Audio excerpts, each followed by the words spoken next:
अण्णांच्या आठवण अण्णा असं चालायचं म्हणून ते म्हणतात निनामला जाऊया घर बांधूया. निनामला म्हणजे तुम्हाला दिली ना शेती आता म्हणजे आम्ही घेतली सुंदर ज्वारी उगवलेली आहे. ज्वारी खायला चांगली आणि ज्वारी आरोग्याला चांगली. आणि अशा दोघी बहिणी खूप सुंदरपैकी कवळा पावटा काढतायत. आमचा विनय खूप छान खूप सुंदरपैकी फुलं आहेत. अरे वा वा, साडी सुद्धा तशीच आहे.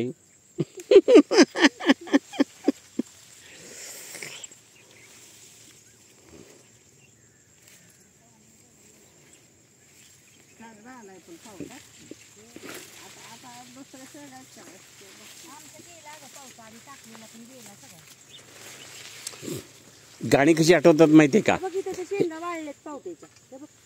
ए राणी मालती, गाणी कशी आठवतात माहितीये का ह्या वेळेला? या चिमण्यानो परत फिरा रे घराकडे आपल्या, झाल्या तिन्ही सांजा. दुसरं कुठलं गाणं माहितीये का? ईशाम मस्तानी मदहोश किए जाए तेरी ओर कोई खींचे. इतका सुंदर पैकी हा ज्वारीचा. आणि हळद आहे ना, ही हळद होय. अरे हा इकडं हळद आहे ना. हा चंदन आणि वंदन. चंदन आणि वंदन. चंदन आणि वंदनचं वर्णन कोण करू शकेल का?